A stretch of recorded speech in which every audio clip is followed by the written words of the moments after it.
కాళేశ్వరంపై CBI NDSA Ghosh commission నివేదికల ఆధారంగా విచారణ. సో ఇది పీసీ ఘోష్ విచారణ ఆధారంగా ఎంక్వైరీ చేయొద్దు అని చెప్తూనే ఈరోజు ఆ రెండు కమిషన్ల రెండు రిపోర్ట్ల ఆధారంగా ఇంకా విజిలెన్స్ రిపోర్ట్ కూడా ఉంది. ఇంకా సో 3-4 రిపోర్ట్లు ఉన్నాయి. ఆ రిపోర్ట్ల ఆధారంగా ఖచ్చితంగా కాళేశ్వరం పైన సిబిఐ దర్యాప్తు ప్రారంభించినట్టు తెలుస్తా ఉంది. ప్రాథమిక విచారణ షురు. వివరాలు సేకరిస్తున్నటువంటి కేంద్ర దర్యాప్తు సంస్థ రికార్డుల పరిశీలన తర్వాత ఎఫ్ఐఆర్ కేసు నమోదైతే విచారణకు కేసీఆర్, హరీష్ రావు, ఈటల అధికారులు కూడా. బీఆర్ఎస్ వర్గాల్లో మొదలైన టెన్షన్ అంటూ చూస్తున్నాం. బీఆర్ఎస్ వర్గాల్లో కాదు, ఇప్పుడు ఈమె ఉంది కదా, ఈమెను ఇంకా ఎవరో విన్నారు కదా, ఇంకా 2-3 అధికారులు ఉన్నారు కదా, వాళ్ళని కూడా పిలవాలి. యాక్చువల్గా పిలిస్తే ఈ విషయాలను కూడా తెలుస్తాయి. కాళేశ్వరం ప్రాజెక్టు అక్రమాలపై సిబిఐ ప్రాథమిక విచారణ చేపట్టింది. ఇందులో భాగంగా national dam security agency justice PC Ghosh committee ఇచ్చిన నివేదికల అధ్యయనం ప్రారంభించింది. అందులో వెల్లడయ్యే వివరాల ఆధారంగా సిబిఐ అధికారులు కేసులు నమోదు చేసి పూర్తి స్థాయిలో విచారణ చేసేందుకు సిద్ధమైనట్టుగా తెలుస్తా ఉంది. కీలకంగా ఎన్డీఎస్ఏ ఘోష్ కమిషన్ నివేదికలు. గత బీఆర్ఎస్ ప్రభుత్వం కాళేశ్వరం ప్రాజెక్టును 1,00,000 కోట్ల రూపాయల వ్యయంతో పూర్తి చేసింది.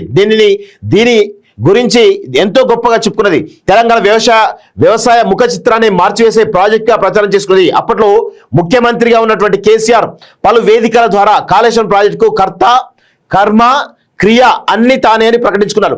క్రితంసారి జరిగిన అసెంబ్లీ ఎన్నికల ప్రచార సమయంలో కాళేశ్వరం ప్రాజెక్టులో భాగంగా కట్టిన మేడిగడ్డ బ్యారేజ్లో పిల్లలు కుంగిపోయాయి. తర్వాత జరిగిన ఎన్నికల్లో కాంగ్రెస్ ప్రభుత్వం గెలిచి అధికారాన్ని చేపట్టింది. దీనిపై విచారణకు retired judge justice PC Ghosh commission నియమించింది. దీనికి ముందే ఎన్డీఎస్ఏ నిపుణులు మేడిగడ్డ బ్యారేజ్ పరిశీలించారు. అటు ఎన్డీఎస్ఏ ఇటు పీసీ కమిషన్ రెండు నాణ్యత ప్రమాణాలు పాటించకపోవడం, డిజైనింగ్ లోపాలు, నిపుణులైన ఇంజనీర్ సలహాలు పాటించకపోవడం తదితర కారణాల వల్లే మేడిగడ్డ బ్యారేజ్ పిల్లలు కుంగిపోయినట్టుగా నివేదికలు ఇచ్చాయి. ఇటువంటి పరిస్థితుల్లో కాళేశ్వరం ప్రాజెక్టులో పనిచేసిన 2 ఈఎన్సీలు ఏసీబీ అధికారులకు పట్టుబడడం, తనిఖీల్లో 100 కోట్ల రూపాయల అక్రమాస్తులు కలిగి ఉండడం నిర్ధారణకు రావడం సంచలనంగా మారింది. సిబిఐ ఎంట్రీ, కేసీఆర్ వెళ్ళక తప్పదు అంటూ చూస్తున్నాం. బీఆర్ఎస్ పార్టీలో టెన్షన్ అంటూ కూడా చూస్తా ఉన్నాం. సో ఇక్కడ ఎవరు అవునన్నా కాదన్నా, సో అవి సిబిఐ కానీ ఈడీ కానీ మిగతా దర్యాప్తు సంస్థలు ఏవైతున్నాయో అవి స్వతంత్ర సంస్థలు అని చెప్తాను. మేము కూడా పలు మార్లు చెప్పడం జరిగింది కూడా.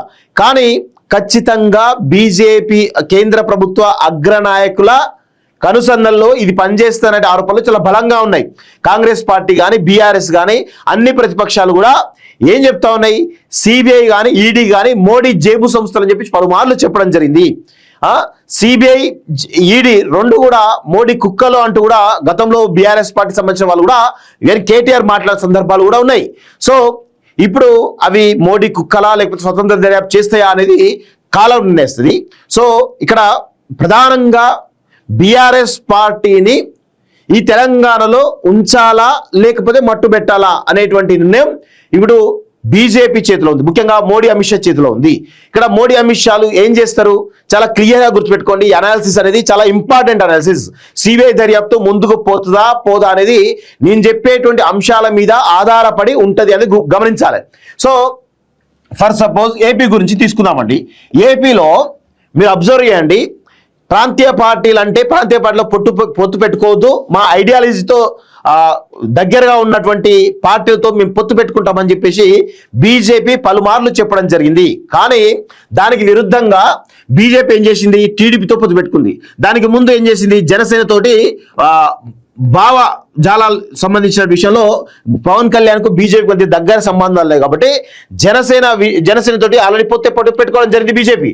కానీ అక్కడ మరి ఎవరికి తొలగ్యో మొత్తానికి ఏదో తెలియదు కానీ టీడీపీతో పొత్తు పెట్టుకుని అధికారంలోకి రావడం జరిగింది. అక్కడ బీజేపీ కూడా కొంతమేర నిలదొక్కున్నదని మనందరికీ కూడా తెలిసిన విషయమే. సో ఇది అంటే బీజేపీకి భావజాలాలతో సంబంధం లేదు. అధికారంలోకి రావడానికి, వాళ్ళ కూటమి అధికారంలోకి రావడానికి ఎలాంటి ప్రయత్నం అనేది చేస్తుంది అనేది ఏపీ అనేది ఒక నిదర్శనం. సరే, ఇక్కడ తెలంగాణ విషయానికి వచ్చినట్లయితే, సో తెలంగాణలో ప్రస్తుతం 3 ప్రధానమైనటువంటి పార్టీలు ఉన్నాయి. 3 ప్రధాన పార్టీలకు భిన్న వైరుధ్యాలు, భిన్న భావజాలాలు ఉన్నాయి. సో అది మనం ఇప్పుడు దాని గురించే మాట్లాడదాం. సో గతంలో 10 సంవత్సరాలు అధికారంలో ఉన్నది బీఆర్ఎస్. సో అప్పుడు కూడా బీజేపీ అధికారంలో ఉన్నది. ప్రస్తుతం కాంగ్రెస్ పార్టీ అధికారంలో ఉంది. ఇప్పుడు కూడా బీజేపీ అధికారంలో ఉంది. సో బీజేపీ తెలంగాణలో కొంత బలపడిన విషయం వాస్తవం. ఇక్కడ వారికి 8 మంది ఎంపీలు ఉన్నారు, 8 మంది ఎమ్మెల్యేలు ఉన్నారు అనే విషయం వాస్తవం. సో అంటే కొంతమేర తెలంగాణలో బీజేపీ గేట్లు ఎంటర్ అయినాయి అనేది చాలా స్పష్టంగా మనం గుర్తుపెట్టుకోవాలి. సో ఇప్పుడు సిబిఐ అనేది కాళేశ్వరం ప్రాజెక్ట్ మీద ఎంక్వైరీ చేస్తుంది. సో ఇక్కడ ఏం జరగాలి? సో జనరల్గా Kaleshwaram project already PC Ghosh commission, Congress ప్రభుత్వం పీసీ ఘోష్ కమిషన్ ద్వారా చాలా స్పష్టమైనటువంటి రిపోర్టు 600 పేజీల రిపోర్టు ఇవ్వడం జరిగింది. 600 పేజీలో కన్క్లూడ్ ఏంటంటే ఈ కేసీఆర్ పైన, అదేవిధంగా హరీష్ రావు పైన, ఈటెల రాజేందర్ పైన, కొంతమంది అధికారుల పైన ప్లస్ కొంతమంది పైన కఠినమైనటువంటి క్రిమినల్ చర్యలకు తీసుకోవాలని చెప్పేసి కూడా సిఫారసు చేయడం జరిగింది. సో కానీ రేవంత్ రెడ్డి చాలా తెలివిగా ఏం చేసిండు, నేను అరెస్ట్ చేస్తే, నేను కేసీఆర్ను, హరీష్ రావును లేకపోతే మిగతా వ్యక్తులను అరెస్ట్ చేస్తే ఏమైతుంది అంటే అది ఖచ్చితంగా కేసీఆర్ సెంటిమెంట్ ఉంటుంది, అది కాంగ్రెస్ పార్టీకి నష్టం కలిగిస్తుంది. కాబట్టి చాలా తెలివిగా కాళేశ్వరంని సిబిఐ ఎంక్వైరీకి ఆదేశిస్తున్నట్టు చాలా స్పష్టంగా చెప్పడం జరిగింది. ఇప్పుడు ఆయన ఏం చేసిండు, ఈ సెంటిమెంట్ రాగం ఇవన్నీ పక్కన పెట్టేసి కాళేశ్వరం అనేటువంటి ఈ అవినీతి స్కామ్ను బీజేపీ కోర్టులు వేసిండు. సో ఇప్పుడు బీజేపీ ఏం చేయాలి? బీజేపీ యొక్క కోర్ ఐడియాలజీ ఏంది? ప్రాంతీయ పార్టీలన్నింటినీ క్లోజ్ చేయాలి. కానీ బీజేపీ క్లోజ్ చేస్తుందా? బీజేపీ ఎప్పుడు క్లోజ్ చేస్తుంది? తాము అధికారంలోకి వస్తాం అని అనుకుంటే బీఆర్ఎస్ పార్టీ క్లోజ్ చేస్తుంది. కానీ ఒంటరిగా బీజేపీ పార్టీ అధికారంలోకి రావడానికి అవకాశం ఉందా అంటే లేకపోవడానికి అవకాశం లేకుండా. ఎందుకు అంటే ఇక్కడ బీజేపీకి ఫర్ సపోజ్ నల్గొండలో పెద్దగా నల్గొండలో జీరో, ఖమ్మంలో జీరో, ఓకే, ఇంకా మెదక్లో కొంత మాత్రమే, సో వరంగల్లో కొంత మాత్రమే, కరీంనగర్లో ఎంపీ ఉన్నప్పటికీ కూడా అది కొంత ఏరియా వరకే పరిమితం, ఓకే. సో ఈ విధంగా చాలా జిల్లాల్లో వరంగల్, ఖమ్మం, నల్గొండలో జీరో, మెదక్ లాంటి ప్రాంతాల్లో, కరీంనగర్ లాంటి ప్రాంతాల్లో ప్లస్ రంగారెడ్డి లాంటి ప్రాంతాల్లో కూడా చాలా తక్కువ, రంగారెడ్డి ప్రాంతం కూడా తక్కువ. సో ఈవెన్ హైదరాబాద్ కూడా చాలా తక్కువ అని చెప్పొచ్చు. సో ఇట్లా పెద్ద ఎత్తున బీజేపీకి తెలంగాణలో కొన్ని జిల్లాల్లో అసలు పట్టేలేదు.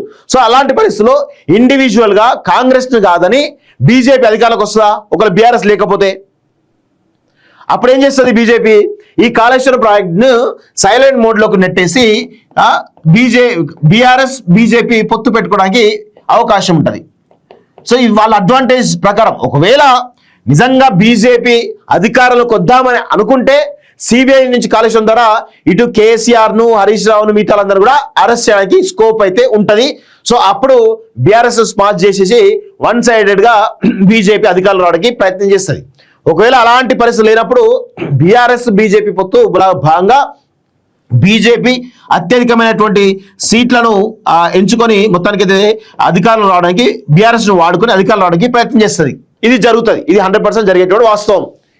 సో ఈ విధంగా కాళేశ్వరం స్కామ్ను సిబిఐ ద్వారా బీజేపీ చాలా రకాలుగా వాడుకునేటువంటి అవకాశం ఉన్నట్టుగా తెలుస్తూ ఉంది. ఇదే ఈక్వేషన్ పోతుంది, అంతే తప్ప వేరే ఈక్వేషన్ ఉండదు. వాళ్ళ అడ్వాంటేజెస్ బట్టి, వాళ్ళకు ఉండేటువంటి పొలిటికల్ బెనిఫిట్స్ బట్టి స్టెప్స్ మూవ్ అవుతుంది తప్ప వేరే ఉండదని చాలా స్పష్టంగా మనం గుర్తుపెట్టుకోవాల్సిన అవసరం అయితే ఉంటుంది. ఇది చాలా జాగ్రత్తగా గమనిస్తే చాలా మంది కూడా అర్థమయ్యేటువంటి అవకాశం అయితే ఉంటుంది. నేను చెప్పేది వాస్తవం ఇది, ఎందుకంటే చాలా రాష్ట్రాల్లో కూడా ఇదే జరిగింది. అందుకే మీకు ఏపీ ఎగ్జాంపుల్ కూడా చెప్పిన క్లియర్గా.